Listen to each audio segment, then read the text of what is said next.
Purihin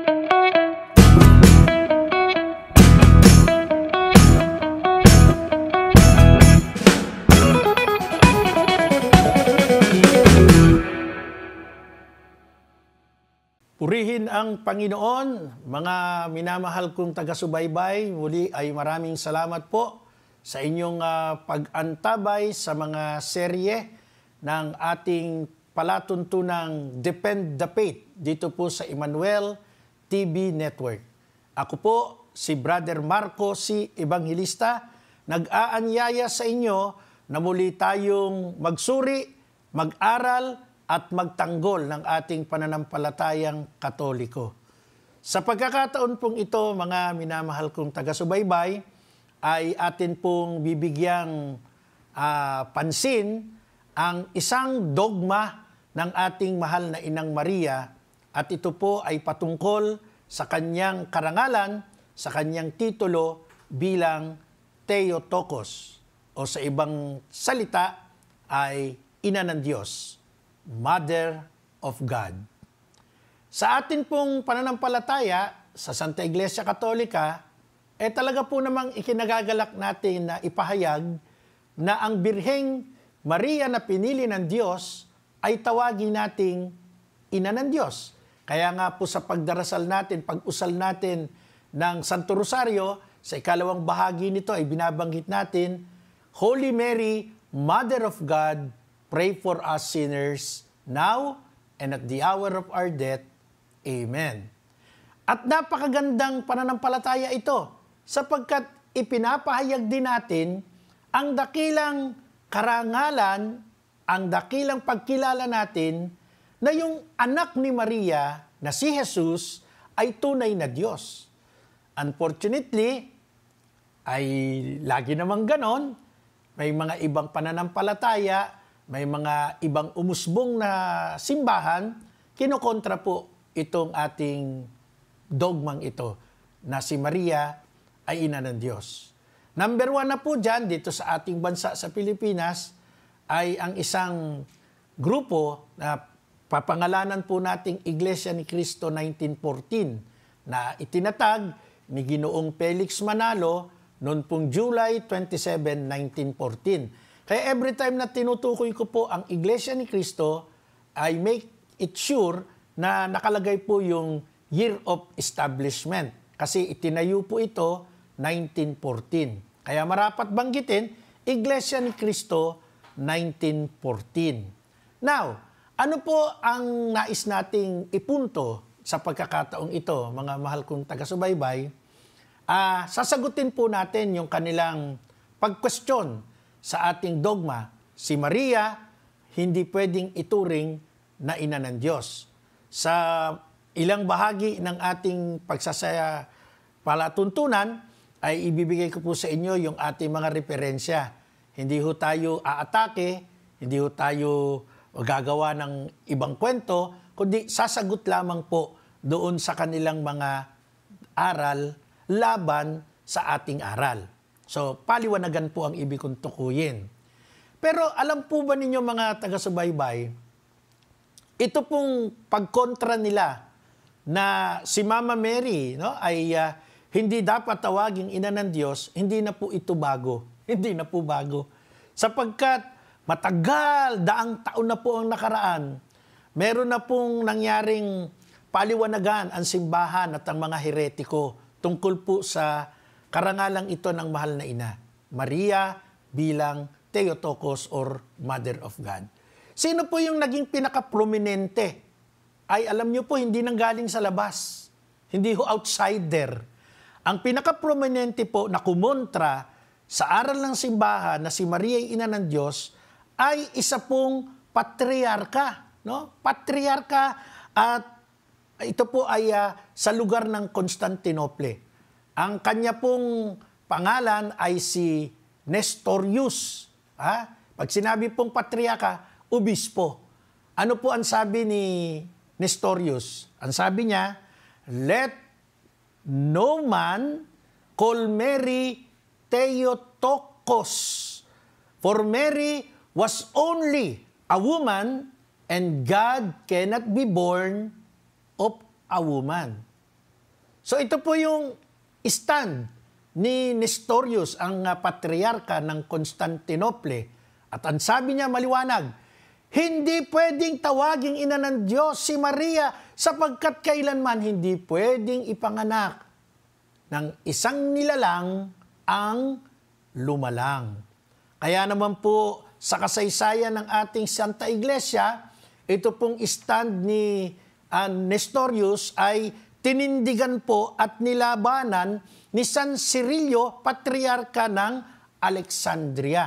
At sila po'y nagkaroon ng debate, nagkaroon po ng argumento kung sino yung tamang pananampalataya na dapat paniwalaan, na dapat umiral. Tama ba yung stand ni Nestorius? O tama ba yung stand ni San Cirilio o Saint Cyril?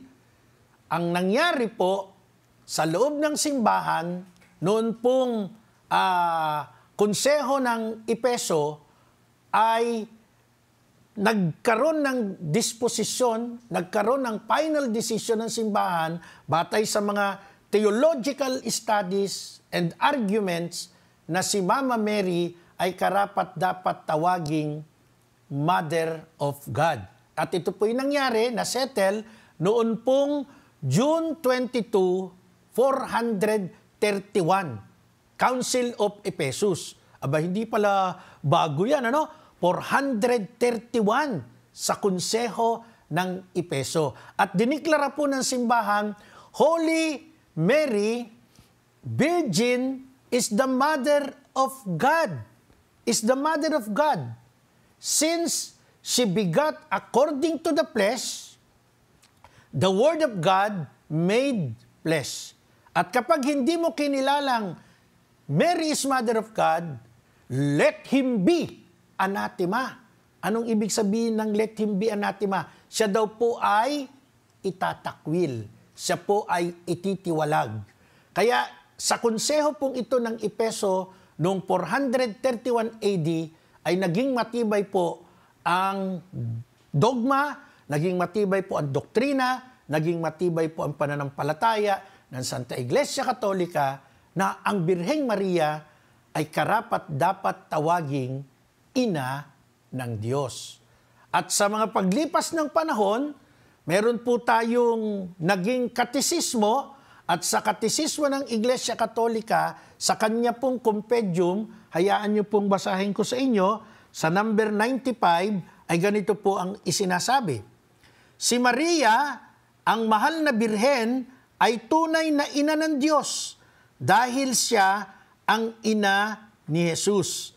Ang ipinagdalang tao niya sa kapangyarihan ng Espiritu Santo at naging tunay niyang anak ay siyang tunay na anak ng Diyos Ama. Si Jesus ay tunay na Diyos. So, klaro po yung stand, klaro po ang aral ng Santa Iglesia Katolika. Now, puntahan po natin yung pananampalataya natin. Hindi po ito isang tradisyon, ano? Hindi po ito isang tradisyon. Ito po'y isang dogma. At hindi lamang po doktrina, kundi dogma. Pag sinabi pong dogma, ito po ay divinely revealed by the Holy Spirit sa simbahan. Kasi ang doktrina, pwede nating paniwalaan, pwede nating tanggapin, meron tayong discretion. Pero ang dogma, kapag ikaw ay kaanib ng Santa Iglesia, ay mandatory po na tanggapin mo ang dogma. Paniwalaan mo ang dogma. For example, ayaw mo mag-grocery, sacramental yan eh. Discretion mo po yun. Pwede pong hindi ka mag-grocery. Ha? Karapatan mo yun kung ayaw mong maniwala. Pero pag sinabing Mary is Mother of God, kailangan tanggapin mo yan. Kung ikaw ay isang tunay na Katoliko, sapagkat yan po ay divinely revealed ng Espiritu Santo. No? At ito po'y tinatawag na dogma. Yan po ang difference between the dogma and the doctrine. Now, mga kapanalig, mga kababayan, mga kapuso, mga kapamilya, tayong lahat ng mga taga-subaybay ng ETBN, naniniwala po tayo na ang Panginoong Jesucristo ay tunay na Diyos.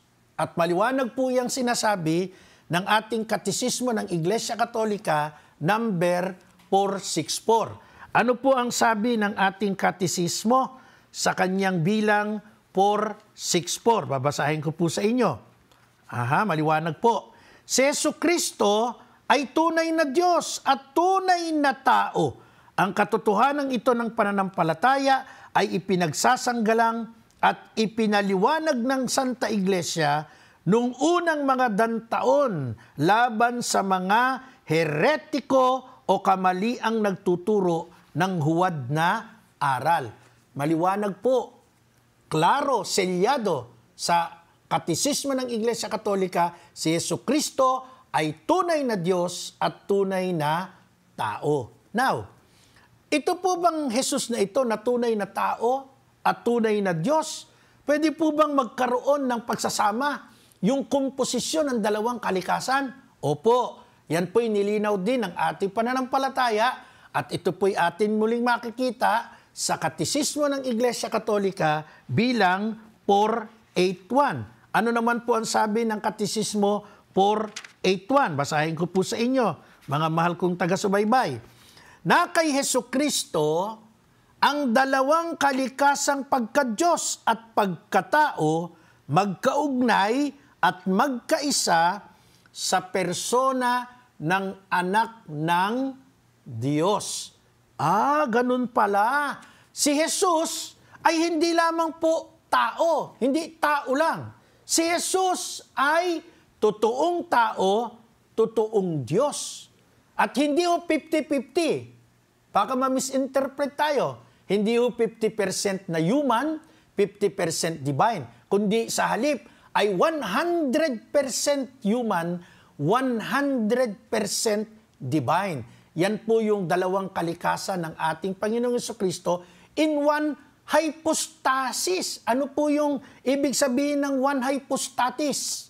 Ito po ay isang persona, pero may dalawang kalikasan. Sa atin pong technical term ng Christian or ng tinatawag natin Christian theology ay hypostatic union.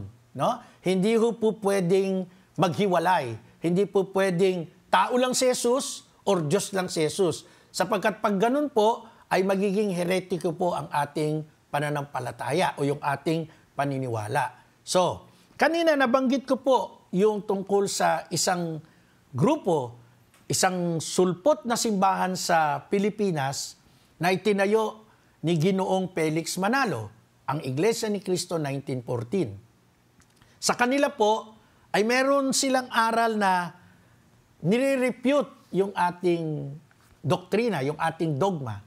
At hayaan po ninyong iliwat ko sa inyo ang isang magazine na ang pamagat po ay Pasugo. Ito pong Pasugo, mga taga-subaybay, ay official magazine ng kanilang grupo, ng kanilang simbahan.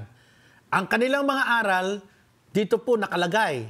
At babasahin niya ng mga miyembro, iyan ay kanilang ibabahagi sa ibang tao, at dito yung pinaka-source. Kung tayo ay merong tinatawag na katisismo, sila naman ay may Pasugo, official magazine.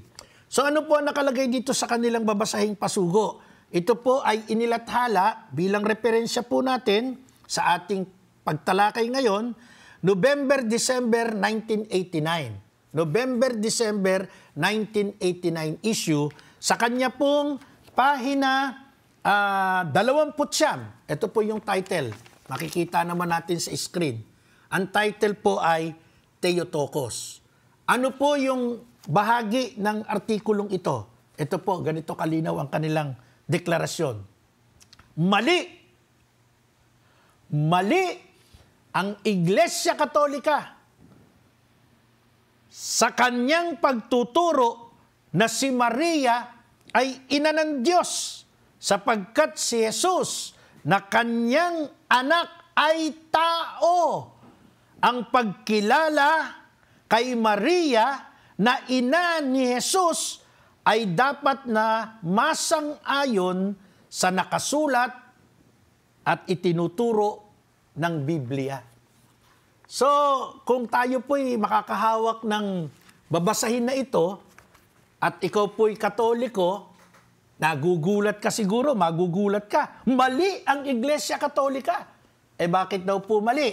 Ganito po ang kanilang paliwanag. Dito pa rin po, sa kanilang artikulong Theotokos. Ano po ang nakalagay? Sa pahina 28, walang kinalaman si Kristo at ang mga apostol sa doktrinang ito ng Iglesia Katolika sapagkat noon lamang 431 AD sa konsilyo ng Epeso nang ikapit kay Maria ang titulong Theotokos o Ina ng Diyos.